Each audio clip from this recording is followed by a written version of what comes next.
Em uma noite de muitas dificuldades e sofrimento para o torcedor do Internacional, o Inter ganha do Maracanã no Beira-Rio por 1-0, mas um jogo que ficam claras coisas importantíssimas para o Roger observar e para se observar na continuação dos dias no Internacional. É sobre isso que a gente vai falar após a vinheta.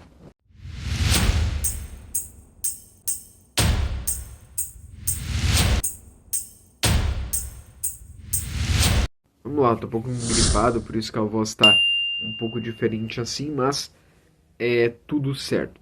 O Inter foi escalado com Anthony Brian Aguirre, Rojo, Vitor Gabriel, Ramon, Fernando, Thiago Maia, Bruno Tabata, Romero, Wesley e Ener Valencia. A gente discutia as possibilidades do Internacional poupar, né?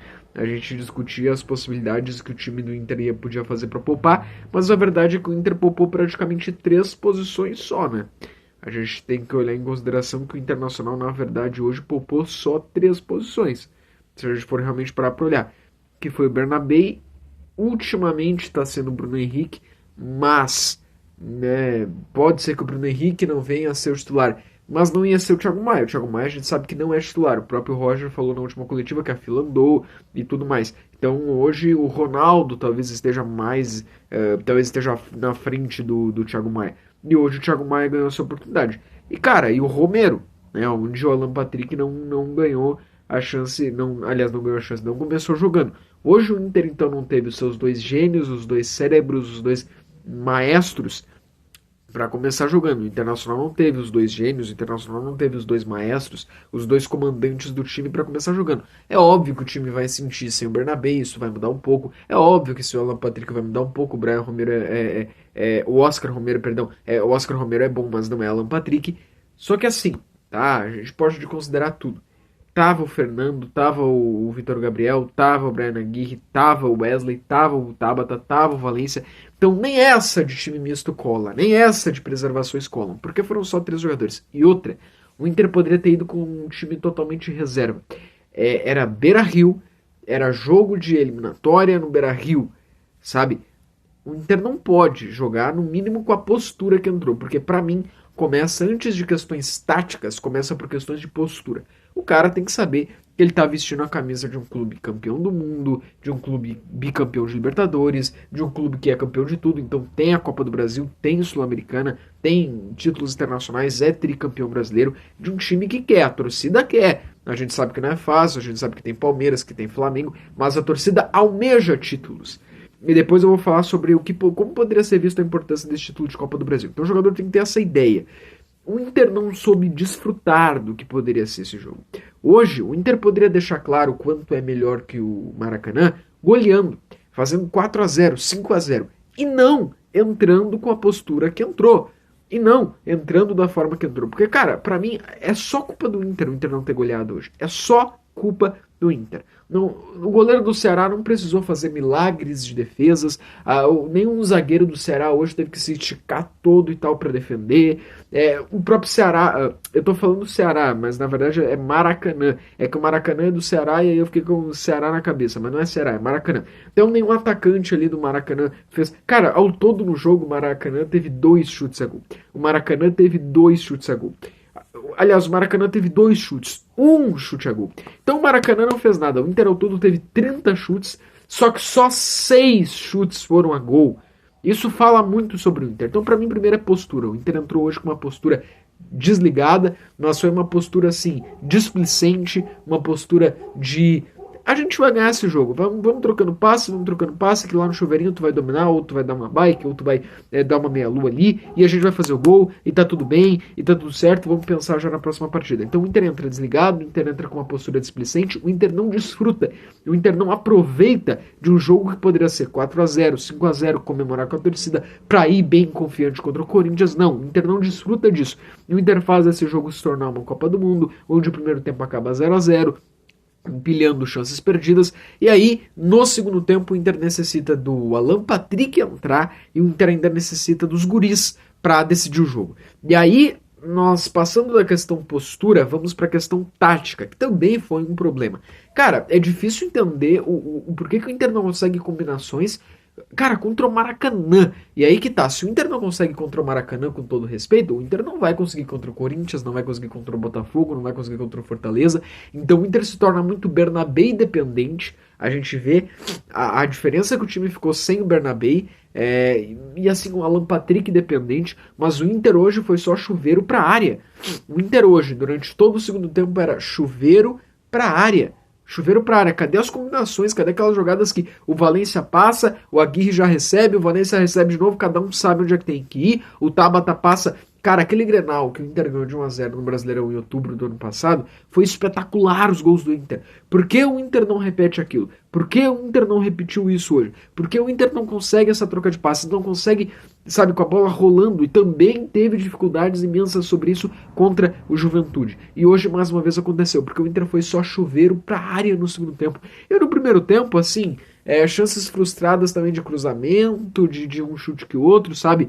Hoje os caras estavam tão desligados que eles não pensavam muito. Cruzou, pegou no zagueiro, quem recebe bate ali de qualquer jeito e vamos ver no que dá. Sabe? É literalmente isso, sem uma linguagem muito formal. Foi literalmente isso que a gente viu hoje, né? O Wesley, que é um baita jogador hoje, quando ela veio ele chutou de qualquer jeito, não fez ali uma grande partida assim. Então, cara, sabe? O Tabata, de novo, também não fez um grande jogo, mas eu acho que o que se superou de todos foi o Valência, né? O Ener Valência, ele não acontece. Ele se posiciona mal, ele não consegue fugir da marcação, ele não encontra espaços, e ele ainda pareceu estar... não foi só erros ali, parece que é mental. E ele pareceu estar insatisfeito. Olha a saída do Valência. O Valência se mostrou insatisfeito. E o Valência se mostra insatisfeito uma vez que ele sai, tipo, com as grandes vaias do Beira-Rio, e ele sai caminhando em campo. Caminhando. Ou seja, parece que ele se mostrou insatisfeito com a torcida, ou insatisfeito com a atual situação dele, insatisfeito com estar no Inter. Entendeu? Então, pra mim, o Ener Valencia vai se inviabilizando. E se o Ener Valencia não está bem no Inter, pode ter outros na fila. O Borré, infelizmente, 3 semanas lesionados, mas os guris resolveram. Então foi um jogo onde, se o experiente do Valência não conseguiu, não foi suficiente, como já não vem sendo o suficiente, parece que ele vem se inviabilizando e decepcionando cada vez mais o time do Internacional, e a gente olha que a gente já tentou defender, não é por falta de torcida ou de apoio que o Valência tá assim. Os guris resolvem. Aí entra um guri, já é um fiasco o 0-0, na maior parte do segundo tempo o 0-0 teve que entrar o Alan Patrick. Eu acho que o Roger acerta em colocar, né, o guri, né, o Roger Machado coloca o guri de 16 anos. Eu acho que o Roger Machado acerta nisso, tá? Acho que o Roger Machado acerta nisso. E assim, se os experientes não resolvem, né, se os experientes não resolvem, os guris resolvem. Os guris resolvem. Então o Internacional tem um gol anulado. E aí no final, né, o Internacional teve ao todo 3 gols anulados. O primeiro gol anulado do Wesley, eu acho que tá correto, né? Foi o Wesley que marcou, né? O primeiro gol anulado ali do Wesley, beleza, né? Eu acho que de fato foi bem anulado.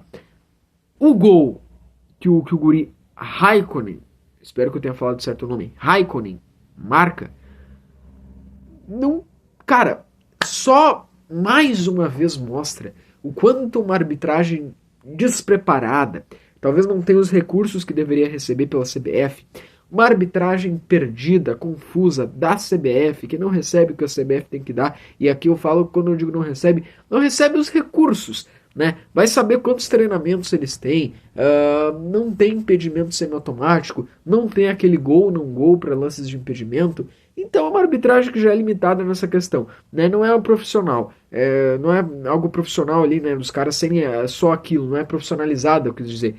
É uma arbitragem assim, não vai mudar muito disso. É Brasileirão, é Copa do Brasil, a arbitragem não vai mudar muito disso. Eu acho que ele até acerta em ter anulado o primeiro gol do Inter, só que assim, o segundo gol não dá pra entender. Eu não falei do pênalti perdido pelo Alan Patrick. Ainda teve pênalti perdido pelo Alan Patrick. Então aquele gol do Raikkonen, não dá pra entender porque que ele anulou. O lance é inconclusivo, não dá pra tirar uma conclusão. Em lances assim tem que dar o gol. Ele fica 5 minutos analisando aquele gol. É inexplicável. Não acha a imagem. e não acha a imagem, mas parece que eles querem discutir com a imagem. Os árbitros não têm autonomia em campo, tem que correr pro VAR, e o VAR quer brigar com a imagem. O VAR quer porque quer provar que não foi gol, sabe, beneficiando mais o defesa do que os gols, né? Parece que o objetivo deles é sempre não dar o gol. Aquilo que aconteceu com o Fortaleza no final de semana foi, acho que, o pior do ano, tá? Foi o pior do ano até aqui, acho que foi o que aconteceu com o Fortaleza, onde era gol claro do Fortaleza, ela tá dentro do gol, eles brigam com a imagem. O Sport que também foi prejudicado, tipo aquele pênalti que deram pro Palmeiras. Como é que pode lá contra o Sport? Hoje, tá, não foi nada desse nível, mas aí é inconclusivo, tem que ser dado gol. Não tem explicação do porquê que ele não deu o gol. Mas eu não vou bater muito nessa tecla, porque não foi por causa disso que o Inter ganhou só de 1-0 hoje, tá? E aí depois, então, o Internacional consegue, né, daí o terceiro... Eu já ia falar o terceiro gol, né? Porque foi o terceiro, se eu for olhar, entre os anulados. Mas o primeiro gol com o Gustavo Prado. É isso que fica do jogo de hoje. Pontos preocupantes. Postura. O Internacional entrar do jeito que entrou, desligado. Parecia que não estava vestindo a camisa do Inter em jogo de mata-mata, em noite de Beira-Rio. Um time que parecia que estava jogando um jogo entre amigos, mas nada é uma competição oficial. E mesmo sendo um time da Série D, tu quer mostrar que tu é melhor? Ganha de 4-0, ganha de 5-0. E não entra displicente, dando um chutezinho de qualquer jeito, dando chuveirinho pra área, como se o jogo fosse ser decidido a qualquer momento. Né? O segundo ponto é tático. O Inter, assim como contra o Juventude, hoje também tem dificuldades de encontrar soluções com a bola rolando. Tá, contra o Juventude encontrou na bola parada, a qualidade do Alan Patrick, qualidade do Vitor Gabriel, mas hoje não é sempre que vai acontecer de acertar todos os cruzamentos.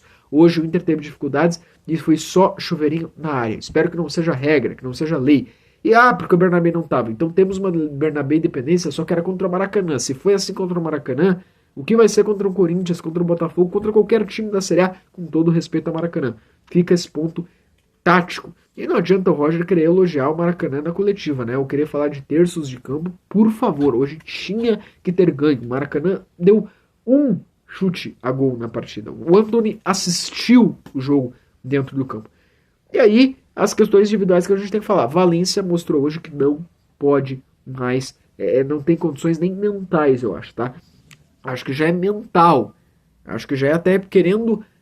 Ele não quer estar ali, né?